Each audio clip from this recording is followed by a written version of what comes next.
Welcome to this week's episode of Inside Baker. I'm your host, Jessica Mulliken. On this week's show, we have Tricia Wernette from the College Republicans, a graduate student, JJ DeSimone, and potential graduate student, Jackie Kettler, and Professor Mark Kirk. We also have our popular series of Baker's The Cribs. But first, in studio, we have Kay Bradt about the virtual time capsule. Thank you, Kay, so much for joining us. Very welcome. What can you tell us about the virtual time capsule? Well, the virtual time capsule is going to be a website that we use to present what goes on a very ordinary day in the life of Baker University.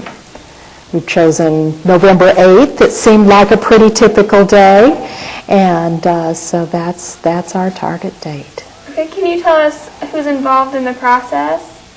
Right, there's a committee that's working on this. Wendy Beeson from marketing, Mark Kirk from the communication faculty, Genelia Myers, who's the editor of The Orange, and Nathan Swihart, a student who's in communication, and Ann Doherty from the School of Professional and Graduate Studies, and Carl Krawitz, who's a faculty member in the School of Education, the graduate program in Overland Park.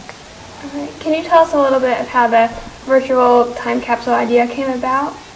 Well, the 150th committee wanted something to celebrate our 150th year, and a time capsule came up as one way to do that, one way to kind of capture this year, this moment.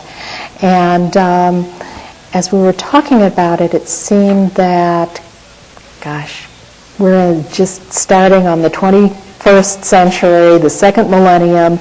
Maybe we need to do something a little bit different, and virtual seemed like it spoke of the moment. What's the difference between the virtual time capsule opposed to a standard time capsule? A standard time capsule has things in it, artifacts, a pin, a mug, a copy of The Orange, and the virtual time capsule will capture digital information, stills, videos, blog entries, and so that will be all woven together in this website that will be viewable by anyone coming to the website. So it'll be online? It will be online. Will this be open for anybody to view, or you have to log in to view it? No, it'll be just on the Baker website. It will go up on February 12th. And remain open for viewing through the end of the 150th year, and then we'll close it. And in another 5 years, we'll open it again for another anniversary celebration. And can anybody contribute pictures, what they wish, to the website? Absolutely. We are anxious to have as many people participate as possible because everyone has a different perspective on Baker University. Right. I can imagine that the students in the School of Nursing would have some interesting things going on in the middle of the night. Maybe somebody from security would like to keep track of what goes on in the wee hours, and then maybe somebody will take on reporting what goes on at chapel, or recording what happens there. So all 24 hours, and so we'll need a lot of people out there with lots of eyes. Now, what's the importance of this being offered?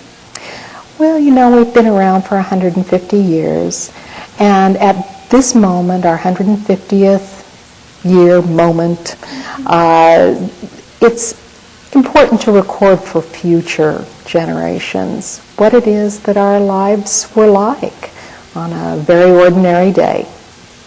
Is there anything else you would like to add about the virtual time capsule? Well, I would encourage people to participate and to see what happens when in another 5 years it opens and you get to see what it was that you were up to. Well, thank you so much for joining us. You're so welcome. Thank you for inviting me. We're now joined in the studio by Tricia Wernette of the College Republicans. Thank you, Tricia, for joining us. Oh, you're welcome. Thanks for inviting me. What's your role in College Republicans? Well, we're just reestablishing it here on Baker's campus, so We've only had one meeting, so we haven't elected officers or anything like that, but Adam O'Trimble and I are kind of the ones that refounded it here on Baker's campus. Okay, can you tell us a little bit about what the College Republicans do here? Well, we're kind of in the dark because we haven't been able to talk with whoever ran it before, but there's actually a National College Republicans chapter or group that you can become a chapter of, and we have a manual for that, so we're kind of trying to follow that by volunteering for the Republican Party, getting our name around campus, maybe trying to get some debates or something with the Young Democrats. Right. How many members would you say you have or in the group as of now? Well, we had our first meeting last Thursday, as I said, and we had about 20 people show up, and we only advertised the day before, so that was pretty good. So we were really happy with 20, and we're hoping to get maybe more people. When we get our name out, maybe people will want to join, actually know what it's about. Do you guys have any activities that you'll plan for on campus? Yeah, our first and main goal right now is to get, like I said, our name out. We know people have a negative view of Republicans because of the president and whatnot, but we want people to know that we're all not like that, and we're very intelligent people, just as the Democrats, and we just want people to know what we believe and stuff like that. But I imagine when elections come around, we're going to be doing a lot of volunteering, getting names out for candidates, and we want to try to get a couple debates, presidential debates, so kids around campus can know who's running and whatnot. Are the meetings that you guys have open for anyone to come since you are new, or it's first come, that's it? Oh, they're still open. We're going to have another one probably either next week or the week before. We want to get as many people as we can. We just want people who are interested in not only the Republican Party, but politics in general. When and where do you guys meet? Well, our first meeting was in the Union at 6:30, and that seemed to work out pretty good because it was kind of in between other big meetings for that night. So in the Union? Mm-hmm. All right. Anything else you'd like to add about the College Republicans? Just that if anybody's interested, they should come check it out because we're going to get into a lot of things, and I think it should be fun. All right. Well, thank you so much, Tricia, for joining us. Thank you. We're going to take a quick break, but we'll be right back.